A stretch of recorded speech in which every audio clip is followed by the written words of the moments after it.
हिंदू हैं या क्रिश्चियन हैं, तो उन लोगों को उन्होंने गोली मार दी। इसी भावना के कारण प्रधानमंत्री मोदी जी ने इस अभियान का नाम रखा ऑपरेशन सिंदूर।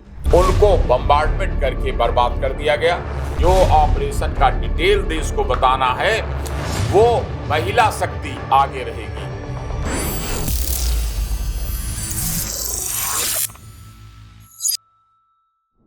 आज हम बात करेंगे एक ऐसे गुप्त अभियान की जिसने दुनिया की नजरें भारत की खुफिया क्षमताओं पर फिर से गड़ा दी हैं। ऑपरेशन सिंदूर, एक ऑपरेशन जिसका नाम जितना शांतिपूर्ण और सांस्कृतिक लगता है, उतना ही रहस्यपूर्ण और रणनीतिक है इसका उद्देश्य। इसे अंजाम दिया भारतीय सेना ने चुपचाप, सटीकता से और बिना कोई शोर किए। लेकिन अब जब इसके सुराग सामने आ रहे हैं तो कई सवाल भी उठ खड़े हो रहे हैं। क्या था आखिर ऑपरेशन सिंदूर का असली मकसद? किन हालातों में इसकी योजना बनी? क्या ये सिर्फ एक सैन्य मिशन था या इसके पीछे कोई कूटनीतिक संकेत भी छिपा है? आज के इस एपिसोड में हम खोलेंगे इस ऑपरेशन की परतें, तथ्यों, विश्लेषण और अंदरूनी जानकारियों के साथ। हमारे साथ स्टूडियो में मौजूद डॉक्टर सूर्य कुमार शुक्ला जी से। सर, बहुत बहुत स्वागत है आपका हमारे स्टूडियो में। सर, ऑपरेशन सिंदूर एक ऐसा ऑपरेशन जिसने बता दिया कि देश की शक्ति क्या है, देश की रणनीति क्या है और दुश्मनों को मुंहतोड़ जवाब कैसे देंगे। ऑपरेशन सिंदूर हो गया, पर इस पर कई सवाल उठ रहे हैं। कुछ एक सवाल आपसे पूछना चाहूंगी मैं इस पर। बिल्कुल। तो सर, ये ऑपरेशन सिंदूर, सबसे पहले तो सवाल ये उठता है कि इसका नाम सिंदूर क्यों रखा गया? इसका प्रतीकात्मक अर्थ क्या है? आपको स्मरण होगा कि जब कश्मीर के पहलगाम के करीब जो बैसुरन घाटी है, वहां पर करीब 2-2.5 हजार पर्यटक पहुंचे हुए थे, तो एकाएक पहाड़ी रास्तों से, जंगल के रास्तों से कुछ 4-5 आतंकी सामने आए और उन्होंने पूछना शुरू किया कि तुम्हारा मजहब क्या है। तो जिन लोगों ने बताया कि हम हिंदू हैं या क्रिश्चियन हैं, तो उन लोगों को उन्होंने गोली मार दी और उनकी औरतों को, बच्चों को छोड़ दिया। जब उन्होंने कहा कि हमें भी मार दीजिए, तो उन्होंने कहा कि नहीं, तुम जाकर मोदी को बताना और भारत के लोगों को बताना कि हाँ, हमने तुम्हारा सिंदूर उजाड़ा है।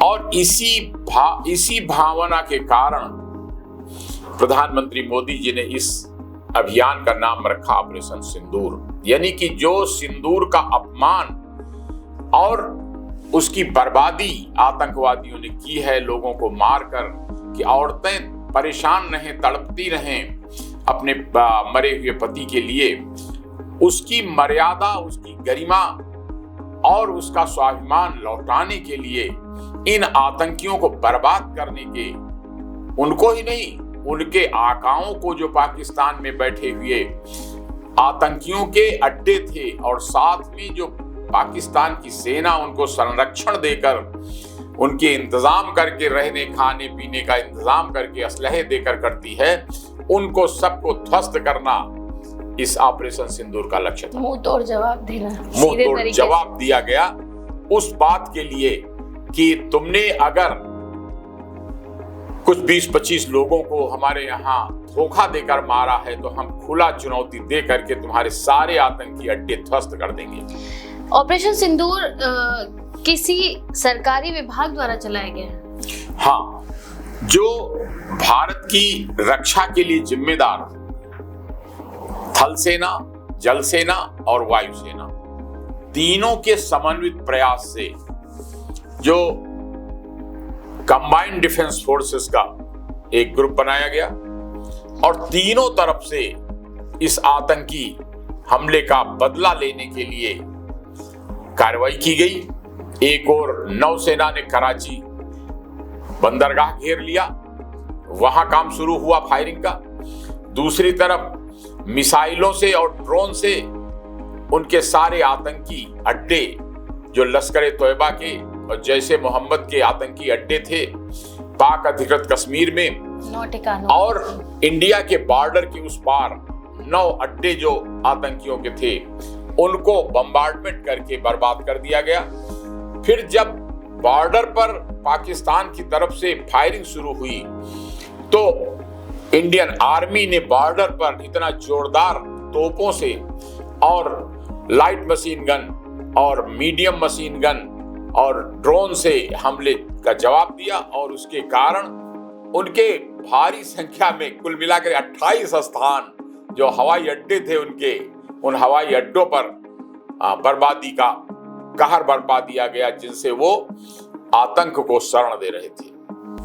तो सर ये मतलब ऑपरेशन सिंदूर एक ही बार किया गया ऑपरेशन है या इसके अलावा कोई दूसरा चरण भी आएगा? आपने सुना होगा कि ये कहा गया है प्रधानमंत्री जी के भी द्वारा, आर्मी के जनरल साहबान की तरफ से भी, कि ऑपरेशन सिंदूर केवल स्थगित किया गया है, अभी बंद नहीं किया गया है। अर्थात फिर से तैयारी की जा रही है, और जो पाकिस्तान बार बार भारत को आतंकी हमले करके परेशान करने की कोशिश करता रहता है, उसको उसके लॉजिकल कंक्लूजन तक पहुंचाने, और भारत की संसद का यह दृढ़ संकल्प है कि पाकिस्तान अधिकृत कश्मीर को, वो भारत का हिस्सा है, उसको जबरदस्ती करके उस समय सन 1948 में पाकिस्तान के प्रेरित आतंकवादियों ने कब्जा कर लिया था, उसको छुड़ाना है, उसको वापस भारत लाना है। और साथ ही जो बलोच लिबरेशन आर्मी के लोग हैं, जो पाकिस्तान जिनको दमन करता रहता है, उनको उनकी स्वतंत्रता संग्राम में मदद करके और पाकिस्तान को इस औकात में ला देना है कि वो भारत की तरफ ये जो बार बार आतंकी हमले करता है उसकी हिम्मत ना करे। तो सर इसकी प्रमुख उपलब्धियां क्या क्या रही थी ऑपरेशन सिंदूर की? इसकी सबसे प्रमुख उपलब्धि जिसको दुनिया ने देखा कि जब भारत ने अपने मिसाइलें और अपने ड्रोन और अपने बिना उनके एयर स्पेस का उल्लंघन किए अपनी सीमा में रहते हुए ही तोपों से, मिसाइलों से और ड्रोन हमलों से उनके अड्डे, सारे के सारे आतंकी अड्डे बर्बाद कर दिए। और साथ ही जो उनके जब बाद में एयरफोर्स ने स्ट्राइक करना शुरू किया तो एयरफोर्स के ऊपर जो एयरपोर्ट थे उनके, उन पर हमले करके उनको बर्बाद किया। दुनिया ने देखा कि कैसे पाकिस्तान के सारे ड्रोन घुसने से पहले ही हवा में ही उड़ा दिए गए। जो S-400 डिफेंस सिस्टम था, एयर डिफेंस सिस्टम, उसने हवा में ही सारे ड्रोन जो छोड़े गए थे कि भारत के शहरों को बर्बाद करेंगे, एक भी ड्रोन उनका भारत के किसी शहर में गिरा ही नहीं, सारे उड़ा दिए गए, सारे हवा में उड़ा दिए गए।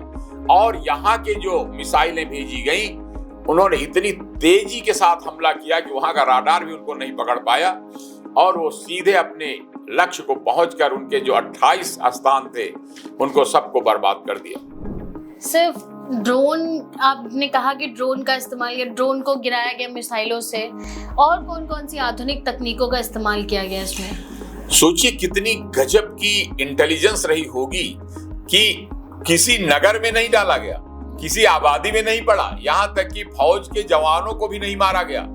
जहां हवाई पट्टी से उड़ान भरते थे जहाज, सीधा वहां पर मिसाइल गिरी और उनकी हवाई पट्टी को बर्बाद कर दिया, गड्ढा बन गया बड़ा सा। अब कैसे उड़ाओगे अपने जहाज तुम भारत पर हमला करने के लिए? सोचिए कितनी प्रिसाइज सूचना रही होगी, कितना इंटेलिजेंस जिसे कहते हैं कि ठीक कहां पर है जहाज उड़ते हैं, वो आतंकी अड्डे कहां पर हैं, कितने अक्षांश देशांतर पर हैं। सर्विलांस किया गया था, सर्विलांस किया गया, ट्रैकिंग की गई, इंफॉर्मेशन गैदर की गई, इतने अक्षांश देशांतर पर ये आतंकी अड्डा है, ये हवाई अड्डा है, और उन्हीं पर सटीक हमला किया गया। तो सारी दुनिया के देश ये देख करके भौचक्के रह गए। ब्रह्मोस मिसाइल की डिमांड दुनिया भर में बढ़ गई। भारत के अपने बने हुए हथियार, औजार, उनकी डिमांड बढ़ गई। और चीन से जो पाकिस्तान ने खरीद कर बहुत सारे औजार रखे थे, यहां तक कि जो अमेरिका से खरीद कर हवाई जहाज रखे थे, वो विमान और वो उनको ध्वस्त कर दिया गया। तो उसके कारण सारी दुनिया ने देखा कि चीन के बने हुए, यहां तक कि अमेरिका के बने हुए वो औजार काम नहीं आए। ये था आत्मविश्वास और साथ में बेहतर टेक्नोलॉजी, जिसका सहारा लेकर के एग्जैक्ट हमले किए गए।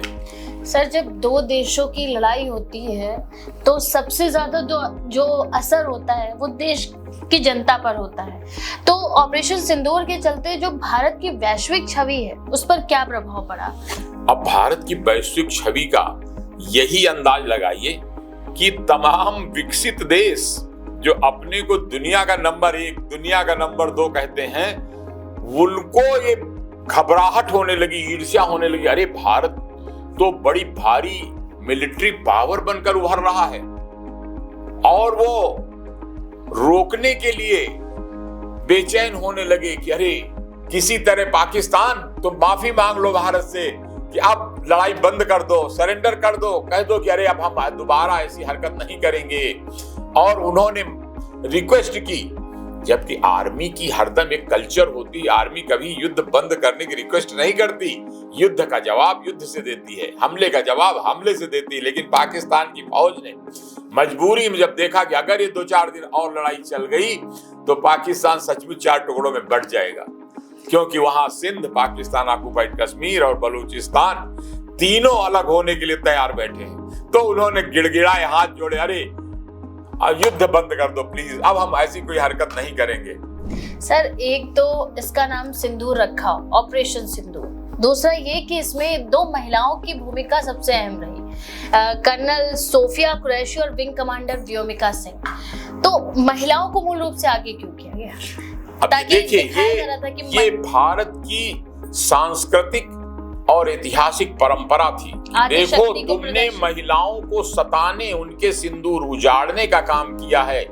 पाकिस्तान के फौज के जनरल मुनीर, उन्होंने उनके संरक्षण में पल रहे जो आतंकी कैंप थे उनको बर्बाद किया गया और साथ में संदेश दिया गया कि देखिए हमारे यहाँ क्या वैल्यूज हैं कि एक मुस्लिम महिला, एक हिंदू महिला, और दोनों महिलाएं, फौज में लाखों लोग हैं लेकिन उनको चुना गया कि जो ऑपरेशन का डिटेल देश को बताना है वो महिला शक्ति आगे रहेगी, और वो भी सांप्रदायिक सद्भावना को भी ध्यान रखते हुए कि एक मुस्लिम महिला रहेगी, एक हिंदू महिला रहेगी। एकता भी शो की गई और उसका परिणाम दिखा।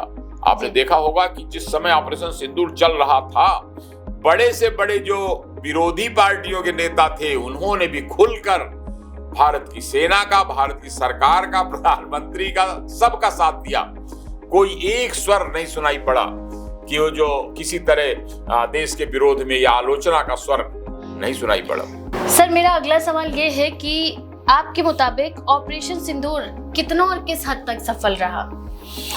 ये बता दिया है कि हिंदुस्तान ने कि हमसे टकराओगे तो चूर चूर हो जाओगे। ये बता दिया हिंदुस्तान ने कि हमारा और पाकिस्तान का अब कोई मैच नहीं है, हम तुमसे बहुत आगे हैं, हमारे स्पेसक्राफ्ट अब चंद्रमा पर पहुंच रहे हैं और तुम खाली झंडे पर अपना चंद्रमा देख रहे हो, इसलिए ये बातें भूल जाओ।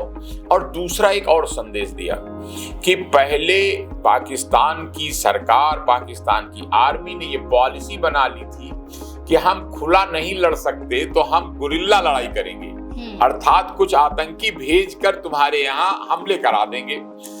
अब भारत सरकार ने और आर्मी ने बता दिया इंडिया की कि अगर तुम गुरिल्ला लड़ाई भी करोगे तो हम छोड़ेंगे नहीं, हम खुली लड़ाई छेड़ देंगे। मोदी जी ने मन से कहा है कि गोली तो है ही। हाँ, अगर तुम गोली चला दोगे तो हम गोला मार देंगे, तुम अगर आतंकी भेज दोगे तो हम आतंकी का पूरा अड्डा ही बर्बाद कर देंगे, और अगर सेना उनको संरक्षण देगी तो सेना को भी बर्बाद कर देंगे। फिलहाल एयरफोर्स से तुमने हमले किए, जैसे ही हमले किए हमने एयरफोर्स पर स्ट्राइक कर दी, और अगर तुम आर्मी भेजकर हमला करोगे तो आर्मी का भी जवाब बर्बाद करके दिया जाएगा। ये क्लियर कर दिया कि हम एक और शांति के पुजारी हैं, अपनी तरफ से हमला करेंगे नहीं, लेकिन अगर तुम गुरिल्ला वारफेयर करोगे या अटैक करोगे तो फिर बर्बाद कर देंगे, छोड़ेंगे नहीं। दुनिया को ये दिखा दिया कि हमारे अपने देश के बने हुए अस्त्र शस्त्र तकनीक में चाइना और अमेरिका से भी बेहतर हैं, उन्होंने बेहतर काम किया,